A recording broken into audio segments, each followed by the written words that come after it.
Baik. Dalilnya apa? Bahwa bangkai hewan yang tidak ada darah mengalir padanya adalah bangkai yang tidak najis. Nabi SAW bersabda di dalam hadis yang sahih diriwayatkan oleh Imam Al-Bukhari.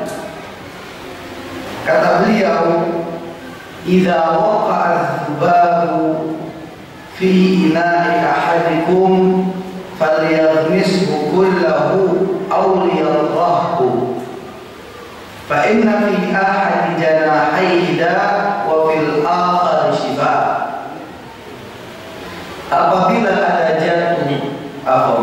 Apabila ada lalat jatuh pada hujan salah seorang kalian, maka celupkanlah lalat itu sekalian sekaligus. Jijik, beginilah tanggapan seperti itu. Jijik. Nah, ada apalagi lalat hijau ya. Ya kita tahu sama-sama tahu ya perbedaan antara yang kecil hitam itu sama lalat hijau, kita sama-sama tahu. Ada lalat yang tuh menjadi kita kalau di kelas kita bikin susu jatuh, ya Allah. Apa kata Rasulullah yang nisbukullah, celupkan seluruhnya. Apalagi kalau kita panas jatuh bisa jadi dia mati. Tapi kita lihat apa kata Nabi, "Fadiyah nisbukullah", dia celupkan semuanya. Kalau itu bangkai, gak mungkin Nabi perintahkan untuk dicelupkan. Berarti yang lainnya pun akan ternajisi. Kalau itu bangkai yang najis, berarti apa? Kopi tadi, teh tadi, atau mungkin susu tadi akan ternajisi. Bangkai najis kok dicelupkan yang ternajisi. Tapi ternyata kata Nabi, fal yaghmisukullah, hendaknya dia celupkan semuanya. Awliyatrahu, atau dia buang itu lalat. Tapi jangan dibuang tehnya, susu dan kopinya, tapi yang dibuang apa? Lalatnya. Nah, Nabi memberikan sebab. Karena sesungguhnya di salah satu sayapnya mengandung racun dan satu sayap yang lain mengandung obat atau penawarnya. Dan ternyata itu sudah dibutuhkan oleh dokter. Nabi bukan dokter. Nabi bukan dokter. Tapi hal yang seperti ini Nabi tahu dari mana? Dari wahyu. Nah, kalau jijik, ya sudah ambil buang. Kalau saya ingin melakukan sunnah, celupkan. Tapi setelah celupkan buang, jangan diikuti konsumsi. Mas kalian, tidak boleh jangan. Itu tidak thayyib. Itu tidak thayyib. Nah, apalagi mungkin bapak-bapak sering melihat botol madu, ya, botol madu ada lebahnya, masih ada beberapa lebahnya. Entah itu sengaja diguyurin, ditaruh untuk mengisyaratkan bahwa ini madu asli. Tuh lihat buktinya Pak, itu ada lebahnya. Kata itu surah Makkah, itu ada lebahnya. Ini madu asli, ini ada lebahnya. Sengaja ditaruh. Apakah madu itu jadi ternajisi? Tidak, karena lebah bukan, kalau dia mati, bangkainya bukan bangkai yang najis. Sehingga tetap halal kita konsumsi madu tersebut. Mau madu bangkai, mau madu yang asli sama saja. Karena banyak sekarang madu sintetik, banyak yang sintetik, madu buatan, dan zat kimia segala macam, jadilah madu. Kita niatnya beli madu pengen sembuh, dapatnya madu sintetik, banyak bahan kimia, malah apa? Sakit. Masya Allah. Bahkan ada telur sintetik, ada sayur sintetik, zaman sekarang semuanya serba air sudah. Manusia, Masya Allah. Baik. Yang ketiga, kecuali yang ketiga, idhabil maitah wa qarruha wa dhahruha wa sya'ruha wa rishuha. Tulangnya bangkai seperti tulangnya kambing, tulangnya sapi, tapi ingat bukan untuk dikonsumsi, untuk dijadikan sesuatu. Intinya bukan untuk dikonsumsi. Wah, saya ini bisa, saya dengar katanya seorang nggak pakai, nggak najis, tulangnya bangkai sapi, kok bisa bikin sop misalnya, atau tambah-tambahan kaldunya bakso. Jangan. Saya tegaskan lagi, bukan untuk dikonsumsi. Tulang bangkai, tadi ingat ya, bangkai yang pada asalnya halal dikonsumsi. Bangkai yang asalnya halal dikonsumsi. Tulang tanduknya, berarti tanduknya rusa, tanduknya domba, wazofruha, kuku-kukunya, wadisuha, dan bulu-bulunya. Bulu-bulu merah itu kan bagus sekali. Kalau kita dapatkan merah mati, kulitnya apa bisa kita manfaatkan? Nggak bisa, kulit merah lemah dia. Tapi apa? Bulu-bulunya masih bisa kita manfaatkan. Kenapa? Karena dia tidak najis. Kullu hadza tahirun 'ala al-asl. Semua yang tadi kita sebutkan, tulang bangkai, tanduknya, kulitnya, bulunya, dan rambutnya, semuanya adalah halal dan suci menurut hukum asal. Bahkan Imam Al-Bukhari di dalam kitab Sahih Al-Bukhari mencantumkan pendapat Al-Imam Zuhri. Imam Zuhri berbicara tentang tulang bangkai dan juga gadingnya. Apa kata Imam Zuhri? Adraktu nasan min salafil ulama yatamasyaquna biha wa yudhimuna fiha la yarawna fihi ba'sa. Aku dapatkan beberapa orang dari kalangan kaum salaf terdahulu, yaitu kalangan para ulama sahabat. Mereka menggunakan sisir terbuat dari gading, terbuat dari tulang binatang. Sisir bapak-bapak atau serit itu kan bisa itu dipakai buat itu dia. Mereka menggunakan untuk bersisir dan untuk tempat minyak. Jadi kayak gading tadi dia dibolongin untuk menyimpan minyak botol. Jadi seperti botol. Nah, ini menunjukkan bahwa tadi adalah halal, tapi dengan syarat bahwa memang hukum asal hewan tersebut adalah halal dikonsumsi dagingnya. Kalau kita dapatkan ada anjing mati, bangkai anjing, wah sayang ini kulitnya bagus, anjing ini tamani, wah bisa dijadikan buat sejadah. Boleh nggak kita ambil kulitnya, kita sama lalu jadi halal gitu? Nah, karena zat aslinya sudah haram, zat aslinya sudah haram, kan gitu. Beda sama kambing, zat aslinya adalah halal, dia jadi najis karena dia membangkai. Harimau haram, tidak boleh, karena tidak boleh dikonsumsi. Harimau dan juga bulu elang, bulu-bulu elang, hewan buas itu juga tidak boleh kita manfaatkan. Makhluk-makhluk buas, hewan-hewan buas tidak boleh dimanfaatkan apapun yang berasal darinya. Baik, ahibabillah azani Allah wa iyyakum jami'an. Yang ke-10, ma quti'a minal hayawan wa huwa hayyun.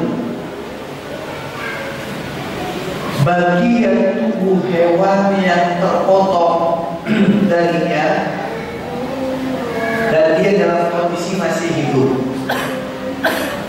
Misalnya sapi entah main, intinya kakinya kejepit apa gitu, lalu tidak bisa diselamatkan kecuali dengan cara diamputasi. Sudah diamputasi, wah saya ini kikilnya gitu, masih jadi sapi juga, masih jadi sapi jual gitu, ada laku. Apa jadi halal? Nah, itu bangkai. Hukumnya hukum bangkai dan najis. Hukumnya hukum bangkai dan najis. Tidak boleh dikonsumsi. Nah, tidak boleh dikonsumsi. Intinya bagian tubuh hewan yang terpotong darinya dan dia masih hidup. Disebutkan oleh Syekh, wa ma quti'a minal hayawan wa huwa hayyun lahu hukmul maitah. Bagian tubuh hewan yang terpotong sedang hewan tersebut masih hidup, maka hukumnya sama seperti hukum bangkai. Nabi SAW bersabda, hadisnya diriwayatkan oleh Imam Tirmidzi, Imam Abu Dawud dan Imam Ibnu Majah dengan sanad yang sahih. Ma quti'a minal bahimah wa hiya hayyatun fa huwa maitatun. Anggota tubuh hewan ternak yang terpotong darinya dan hewan ternak itu masih hidup, maka potongan itu adalah bangkai. Dan hukum bangkai adalah najis dan haram. Mau hewan apapun, ayam, entah bagaimana gitu ya, terus kakinya atau sayapnya terluka lalu kita amputasi, lalu sayapnya ini kalau dibuang kita manfaatkan misalnya untuk ya digoreng lah lumayan kan, nah ini tidak boleh karena hukumnya hukum bangkai ya kita najis. Yang ke-11, su'ulus siba wa dawab allati la yukal lahmuha. Sisa makanan dan minuman yang terkena liur binatang buas atau binatang-binatang yang tidak halal dikonsumsi. Nah, kalau tadi kita sudah tahu anjing kalau minum dari bejana kita ya kita buang, dan bejananya kita cuci. Nah, kalau misalnya bukan anjing, kucing. Nah, nanti kita akan bahas tentang hukum kucing. Kita akan bahas karena kucing ini punya hukum pengecualian. Nah, intinya Alhamdulillah kita lihat as-suru huwa ma baqiya fil ina'i ba'da syurbi. Yang dimaksud dengan suru adalah minuman yang tersisa di dalam bejana setelah diminum. Jadi kalau kita minum, saya minum, maka sisa minuman ini namanya suru. Tapi ini suru insan, surul mukmin. Apa bekas minum seorang mukmin. Ini suci, tahir. Tahir. Makanya kita sering lihat kan, satu gelas dipakai sama satu keluarga. Itulah tanpa ada rasa jijik, biasa, hal yang biasa. Bahkan di antara bentuk romantisme keluarga suami istri adalah habis minum jadi bekas bekas bibir istrinya itu di mana? Oh, di sini, di minum. Yang belum 17 tahun ke atas yang minum. Ini yang dilakukan Rasulullah terhadap Aisyah. Ini yang dilakukan Rasulullah terhadap Aisyah. Apa yang dilakukan oleh Rasulullah? Habis Aisyah minum susu, bibir Rasulullah ditempelkan ke bekas bibirnya Aisyah. Ini hikmahnya besar. Ketika seseorang merasa dia tidak jijik sama saya, semakin sayang kita. Tapi kalau gelehan, jijian, bekas minum suaminya, api minum punya saya terus dibuang, kan kayak memang saya najis apa ya? Apalagi kalau bekas minum kita dicuci pakai sabun 7 kali. Terus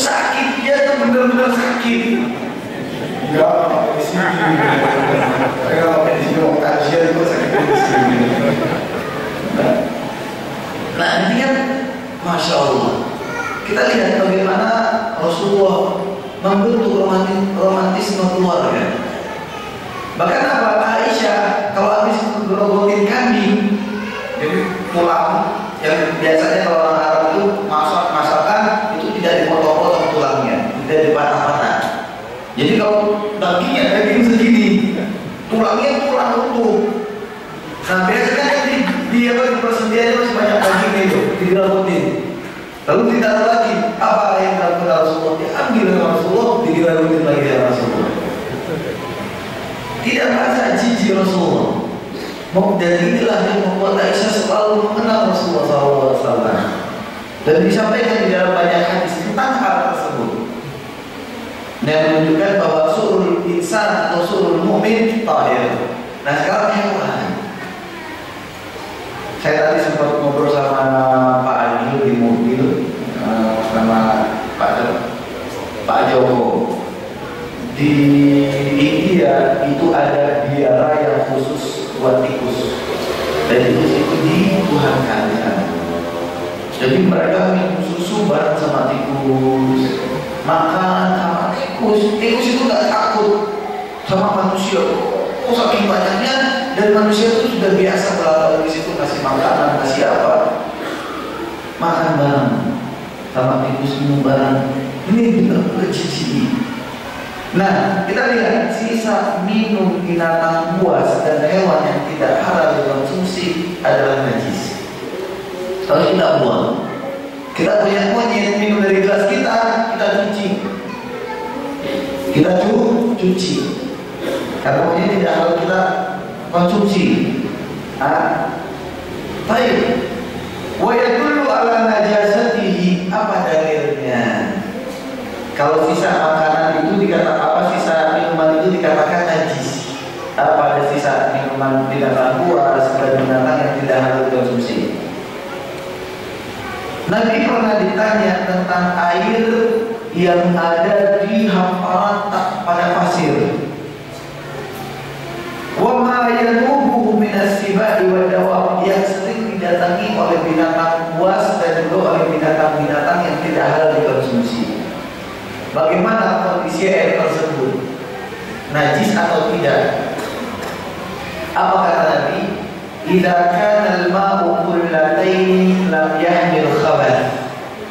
Apabila air yang ada di antara hamparan luas itu, apabila airnya adalah banyak, melebihi 2 kullah, maka yang dilakukan oleh binatang buas dan binatang-binatang yang tidak halal dikonsumsi, mereka minum darinya, itu tidak berpengaruh.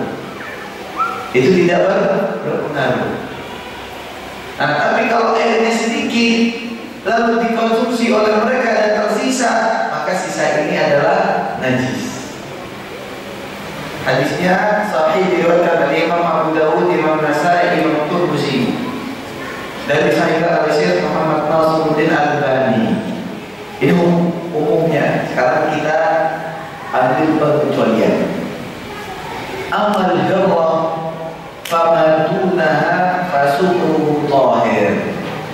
Adapun kucing dan yang lebih rendah dari kucing kondisinya, maka sisa minumannya adalah suci. Dalilnya apa?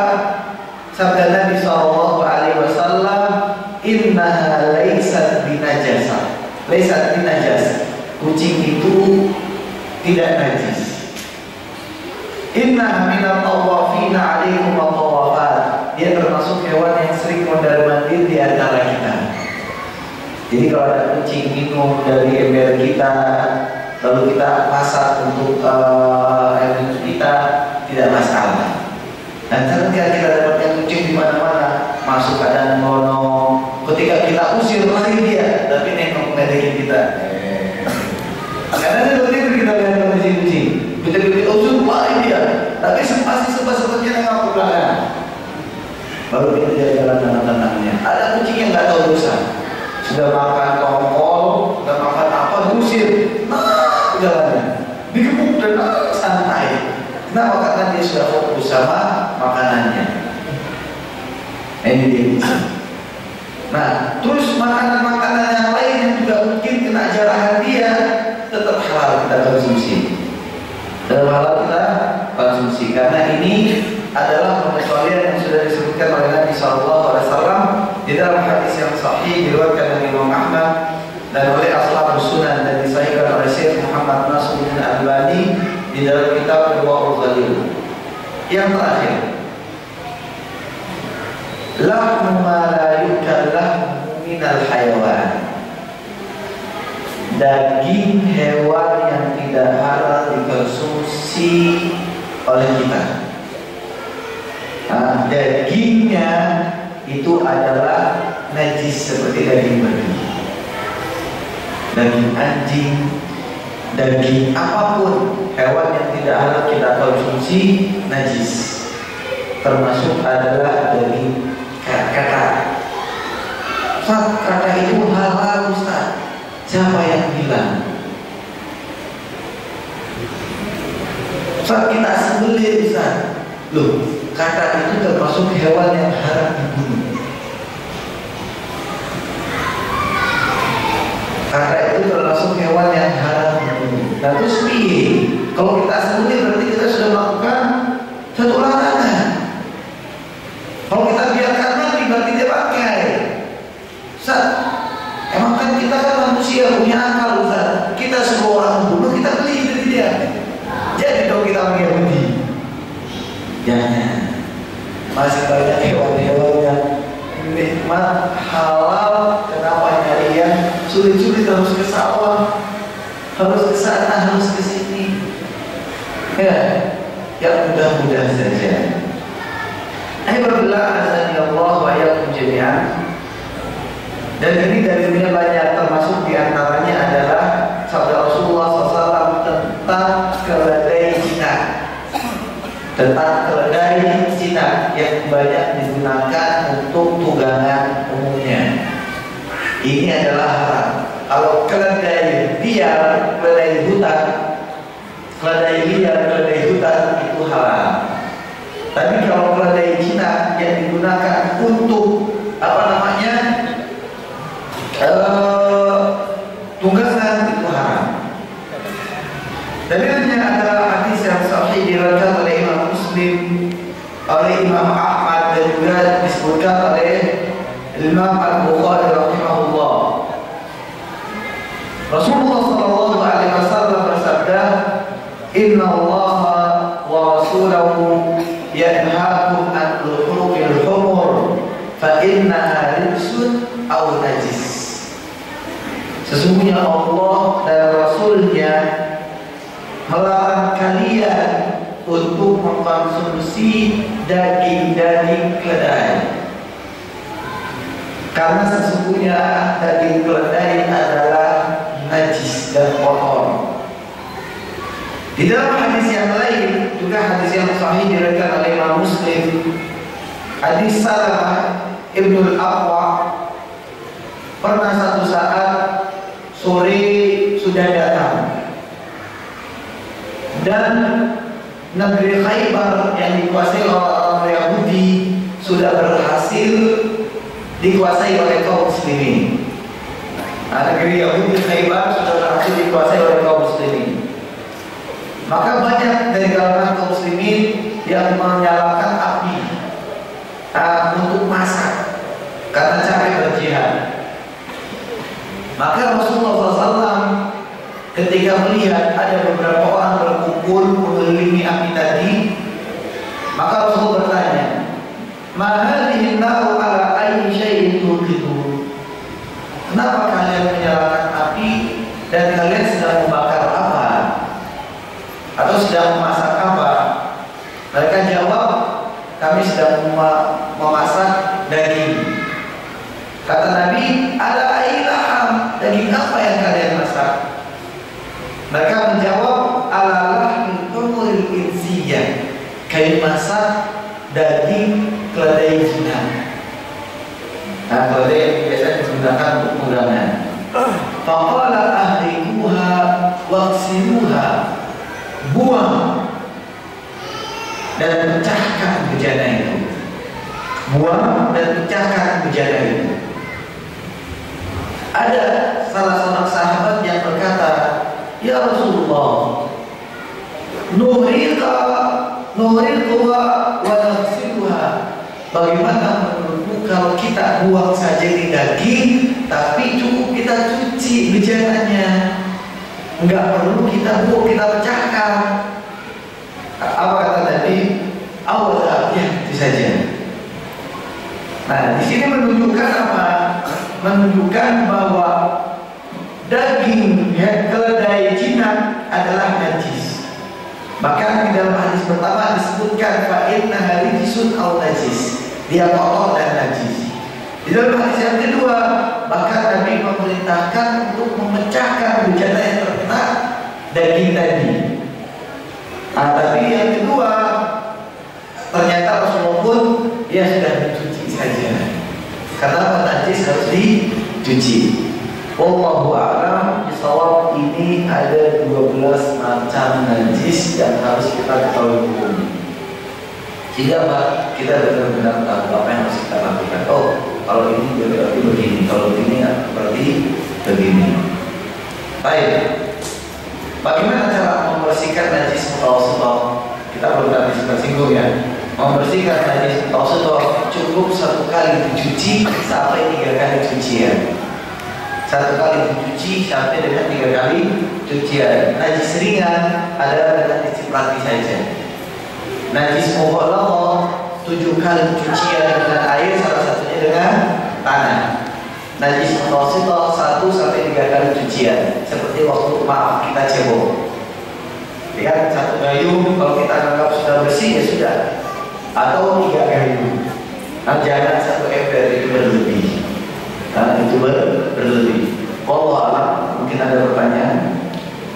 Saya tadi sempat lupa sampaikan kepada ibu-ibu, mohon kalau ada hal-hal yang ingin dipertanyakan dipersilahkan lewat cari kertas seperti ini.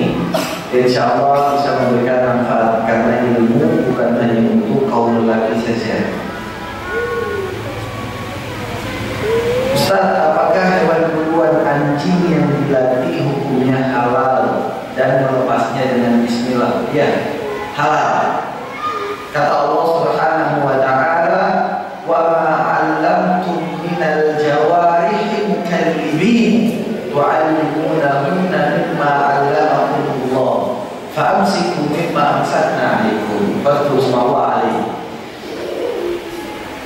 Kata Allah, dan hewan-hewan yang buas, anjing yang terlatih yang mereka dapatkan dari buruan itu hukumnya halal. Itu hukumnya halal. Namun tidak mutlak. Ada beberapa syarat. Yang pertama tadi yang sempat disinggung, bahwa dilepas dalam mengucapkan bismillah. Ini yang pertama. Yang kedua, dilepas dengan kesengajaan berburu. Dengan niat kesengajaan berburu. Bukan tiba-tiba tuh anjing lari sendiri nyerang hewan, lalu kita niatkan, sudah saya niatkan untuk berburu. Tidak. Jadi sejak awal sudah kita niatkan untuk berburu. Karena kalau itu anjing lepas dan mencari buruannya sendiri, berarti anjing itu belum sepenuhnya terlatih. Dia masih nafsuan itu anjing. Nah, yang ketiga, dia tidak boleh mengkonsumsi walaupun hanya 1 suap daging hewan yang dia buru. Jadi tugas dia hanya melumpuhkan hewan. Kalau ternyata ada dagingnya terkelupas dan kita dapatkan itu dimakan oleh itu anjing, maka berarti dia berburu bukan untuk kita, tapi dia berburu untuk dirinya. Nah, ini penting.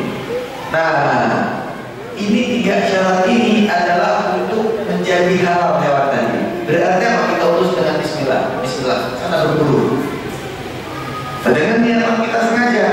Nah, ketika kita dapatkan anjing tadi benar-benar menerkam busa di lehernya dan dilumpuhkan sampai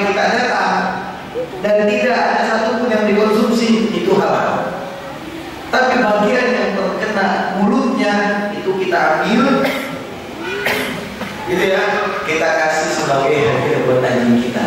Jangan makan bareng. Oh, sila bareng gitu kan. Nah, ya. Kita potong buat dia. Ya itu yang buat kita. Ini halal. Ini halal. Bahkan kita akan bahas insya Allah dalam fikih, karena termasuk dalam fikih dalam bab kita bersaing. Mulai kita panjang umur, kita diberikan umur untuk bisa membahas sampai berjilid-jilid kitab ini. Nah, karena masya Allah, terkadang kita bertupai. Tupai itu kan saudaranya tikus, Ustaz. Apa dia tupai itu? Kalau kita sudah teliti, bentuknya seperti bentuk tikus. Bentuknya seperti bentuk tikus. Tapi dia termasuk hewan yang halal kita konsumsi. Tapi kalau salah pengolahan, gak nyaman kita makan. Kenapa? Empeduknya itu bisa merusak seluruh dagingnya. Pernah makan daging tupai? Oh, Ustaz, dagingnya masih ada. Gak sudah sebenarnya saja saya pernah. Alhamdulillah nikmat itu daging. Dibikin rica-rica. Nah, jadi seperti tadi ya, sah. Tapi tadi dengan syarat yang tadi kita sebutkan. Nah, dengan syarat yang tadi kita sebutkan. Dan anjingnya adalah anjing yang benar-benar terlatih. Nah, bukan anjing sembarangan. Nomor dua, apakah hasil buruannya yang kena alur anjing tadi apa dibasuh 7 kali juga? Kalau jenengan pelit sama anjing jenengan dan pengen dimakan juga itu daging, ya cuci 7 kali. Baru kalian baru dimakan. Tapi janganlah kan bagian itu dipotong kasih ke anjingnya. Bagian itu dipotong kasih ke anjingnya. Kasihan yang mungkin lari sudah berkilo-kilo orang kesini sudah dapat cuma katakan jazakallahu khairan. Ubiye jazakallahu khairan. Kita kasih haknya dia. Baik, tidak ada yang lain. Oh, monggo Bapak Ibu dulu.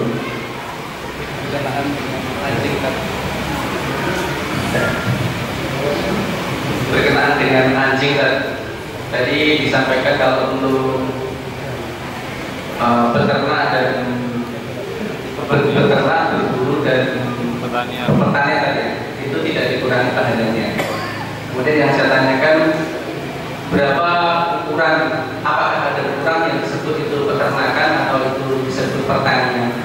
Itu yang saya tanyakan. Mungkin ternak sapi satu apakah itu disebut peternakan atau tidak, atau yang kedua yaitu ular laut yang buas itu apakah termasuk haram atau halal?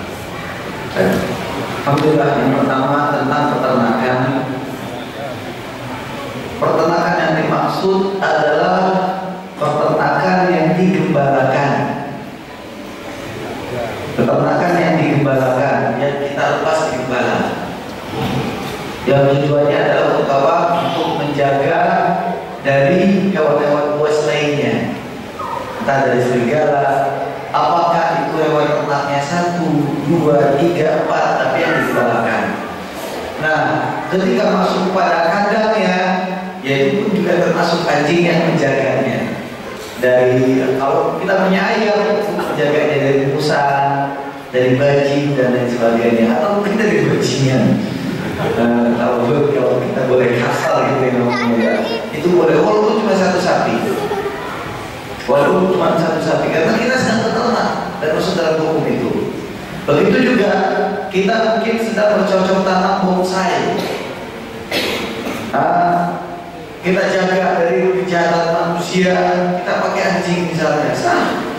Atau mungkin kita punya ladang apapun untuk usir-usir tikus, hama tikus atau apapun, sah.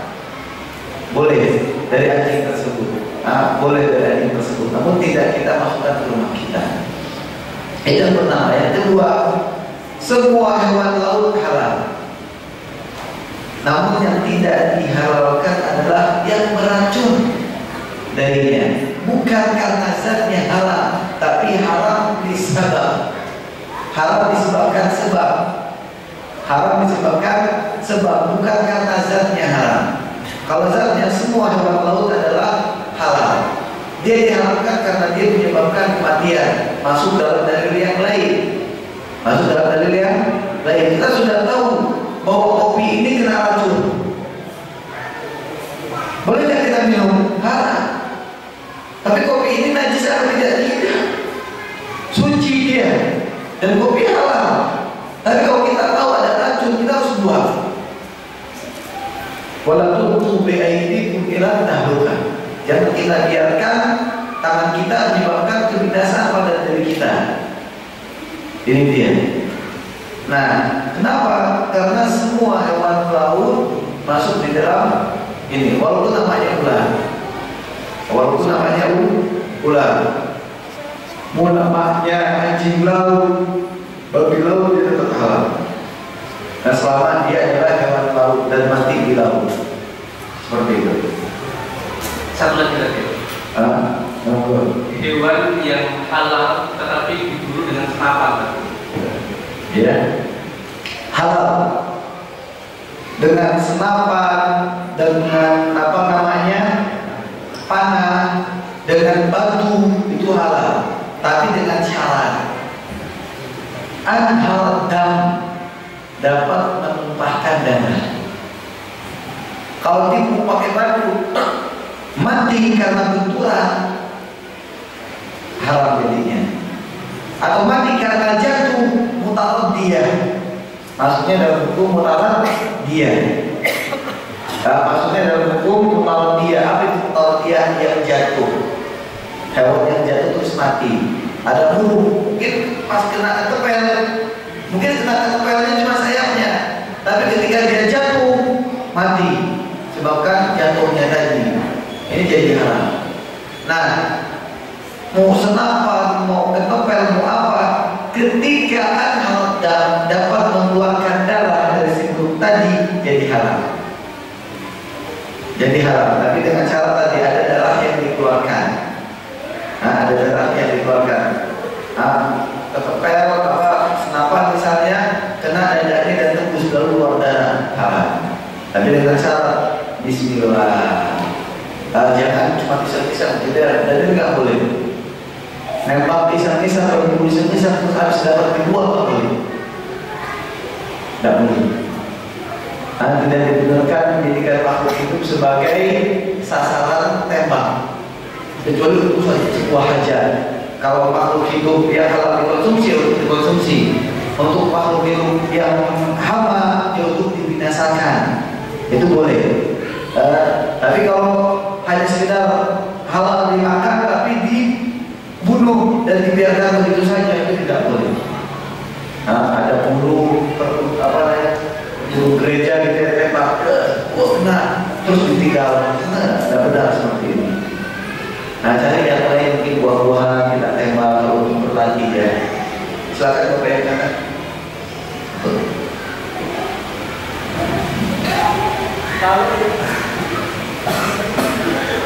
Terima kasih.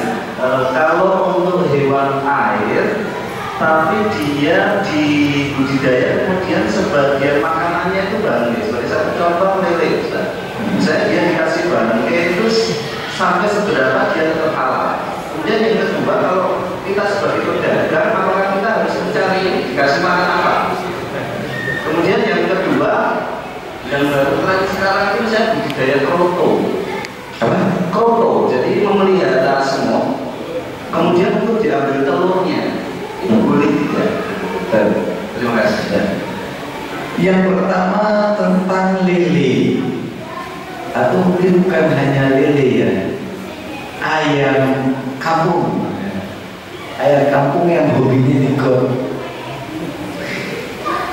yang hobinya dicoberan itu, mantuk sana mantuk sini, ada yang keliling jalan mantuk, atau lele diepang. Lele diepang ketika kita buang air di jamban malam-malam, ada setan nih. Pernah kayak gitu waktu di Kerawang, di rumah paman saya berangkat, Cik mau buang air, di sana ditunjukin jalannya. Saya sudah ada jamban, kan gelap sama tunggu itu, saya masuk, Airnya mana? Oh, apa libat dulu sudah bawa kalau kita itu.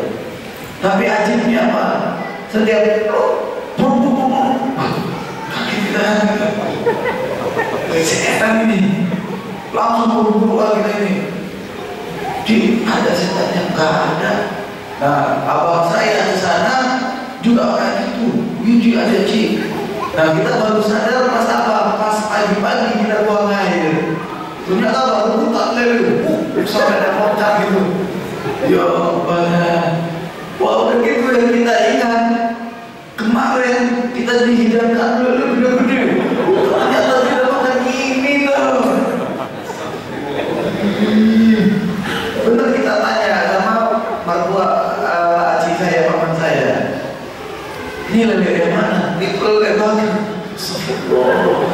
Nah, Imam Syafi'i mengharapkan. Imam Syafi'i nas ala tahrimil jalal. Itu namanya jalal. Namanya hewan yang makan kotoran. Itu namanya jalal. Ya ayam yang suka kayak kamu ya, yang suka dicomberan atau apa. Terus bebek yang gak jelas makannya. Terus dapat lele dari dibudidayakan dengan kotoran, makannya bangke atau mungkin kotoran-kotoran apa namanya kambing, kotoran-kotoran kambing itu. Jadi kalau misalnya dengan habis nyembelih kambing terus ada jeroannya itu isinya dibuangin di sana. Beli itu sama orang yang ternak lele itu biasanya. Apalagi dulu ada orang ternak lele datang. Saat saya beli, sekian dengan harga sekian, ternyata merupakan lele. Misalnya, walaupun kita katakan kotor seperti yang tadi kita jelaskan, kotoran hewan yang halal dimakan ya halal, bukan halal, suci. Nah, lalu bagaimana cara mensucikannya? Karena dia halal bukan zatnya, lelenya zatnya halal, tapi dia halal karena sebab. Sebabnya apa? Sebab makan kotoran atau najis. Sebab makan kotoran atau najis karena sebab. Berarti apa? Sesuatu yang diharamkan karena sebab, maka bisa menjadi haram kembali ketika sebabnya dihilangkan. Berarti apa? Disucikan kembali dengan diberi makan makanan yang bersih. Maksudnya diisolasi gitu ya. Sebelum dijual diisolasi dulu. Diberikan makanan-makanan yang halal kurang lebih 1 bulan. Oh 1 bulan Ustaz. Oh 1 bulan itu sudah gede. Kalau kita tahunya di septic tank. Waktu keluarga saya bikin septic tank di rumah, datang orang mabok. Bu Nengsi, nama ibu saya Bu Nengsi. Bu Nengsi bawa botol, bawa plastik, ada lele 2 di situ. Laki bini kayak gitu lele. Benar sih, nitip dong, nitip apa? Ini di septic tanknya apa? Lele, biar cepat gede. Nanti 3 bulan saya ambil katanya. Saya ngatur semuanya. Nanti kalau septic tank gue macet, dia gimana? Ya berarti tandanya lele itu gede-gede. Ya Allah. Ini tadi itu jawaban yang pertama ya. Untuk menjadi suci kembali harus dibersihkan. Dibersihkan apa konsumsinya. Intinya Imam Syafi'i mengharamkan karena berasal dari yang halal atau hal yang najis tadi. Yang kedua apa? Ternak semut untuk telurnya. Tapi apabila asalnya Allah jami'an, telur semut bukanlah semut. Sebagaimana telur ayam bukanlah ayam. Semut tanya, jenengan kalau makan telur ayam, jenengan mengatakan, saya makan 1 ayam murah, cuma 1.500. Mana? Ini itu telur, bukan ayam. Itu telur, itu bukan ayam. Kalau kita pecahkan telur, apakah sama kita seperti membunuh ayam? Tidak. Itu dia pengkiasannya. Sah, boleh. Terus apa lagi? Saya. Tadi Bapak Ibu silakan. Setelah ini kita tutup ya.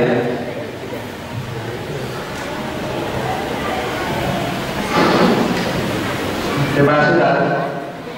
Tadi Ustaz telah menjelaskan tentang juluran lidah anjing kepada bencana ya. Jadi alat-alat itu ya tadi. Bagaimana kalau itu mengenai manusia? Ini belum dijelaskan. Kalau julurannya itu kena kepada manusia, bagian dari tubuh manusia. Apa juga harus dicuci sama dengan tadi 7 kali. Yang kedua, ketika tadi kulitnya dari hewan yang halal tapi jadi bangkai, kulitnya bisa dimanfaatkan, digunakan untuk yang lain, dengan tas, sepatu dan sebagainya.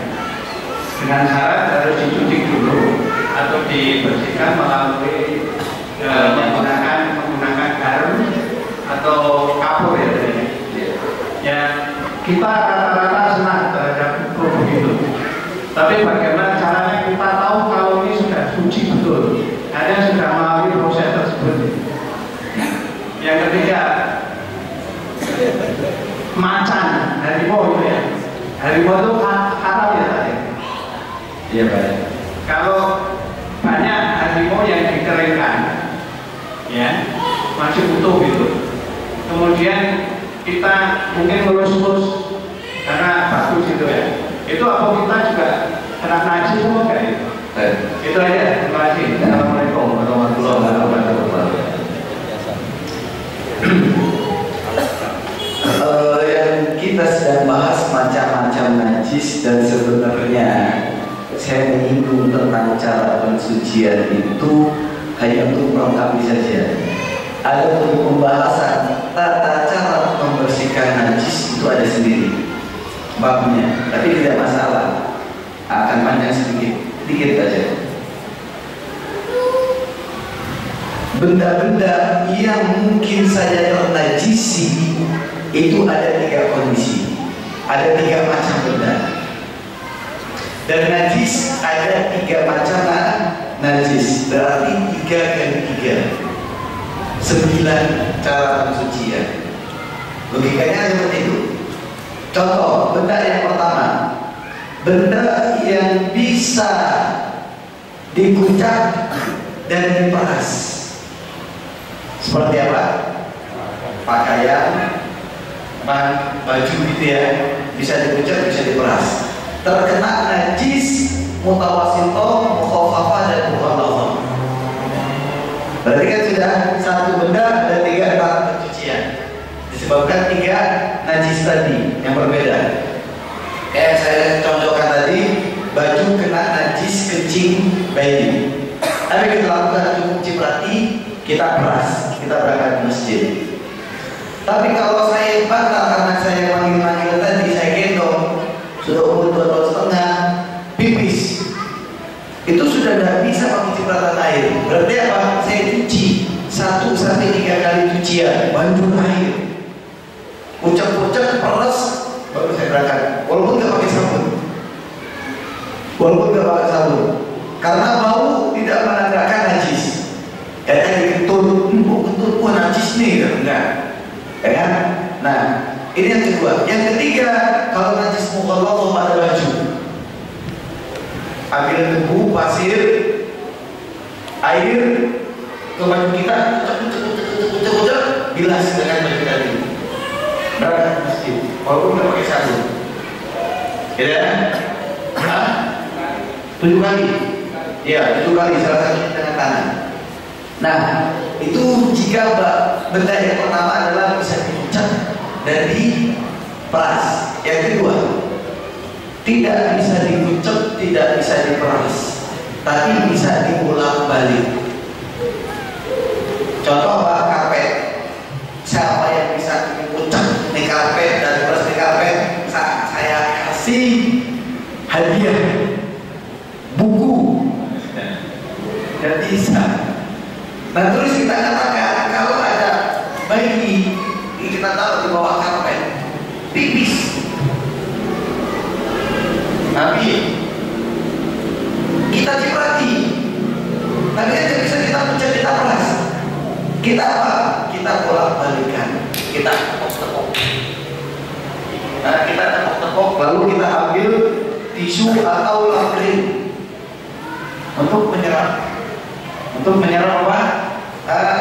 Cipratan-cipratan tadi. Nah, kalau ternyata saya bakar yang tipis, taruh di tempat jemuran, harus disemprot pakai sabun, dicuci, sikat gosok-gosok, lalu dijemur, dibolak-balikan. Kalau itu adalah anjing jilat-jilat ini kita, ya sudah cuci dengan pasir, bolak-balikan kita jemur. Kenapa bisa dibolak-balik? Atau jaket kulit, siapa bisa pakai jaket kulit? Nah, ini sebagai contoh. Ini benda yang kedua. Benda yang ketiga adalah yang tidak bisa dibolak-balik, yang tidak bisa diperas-peras, dan tidak bisa dikucak-kucak. Tubuh kita, tembok, bencana, ya, terus tiang, apalagi kursi. Apa yang kita lakukan? Maka yang kita lakukan adalah tadi. Kalau ini adalah kaki kita di jalur anjing, ambil pasir, ambil tanah, kita gosok. Kita belas. Nah, kalau anjing, kalau adalah pipis bayi, ya kita ciprati air, lalu kita lap. Nah, kalau itu adalah lantai dan dipipisi oleh air batar, maka jangan langsung diguyur, karena kalau diguyur akan menyebar najis tadi. Lalu apa? Ambil lap kering, diserapkan dulu najis tadi. Intinya harus dihilangkan air najasahnya. Zat atau fisik najisnya itu harus dihilangkan dulu. Setelah itu baru kita guyur air. Setelah sudah hilang, tak tahu kita guyur air. Setelah kita guyur air, ambil lapin air. Kita gosok. Begitu caranya. Berarti ada 9 cara untuk 3 najis yang berbeda dan untuk 3 benda yang berbeda. Berarti besok gak kita belajar lagi begitu. Yang kedua berarti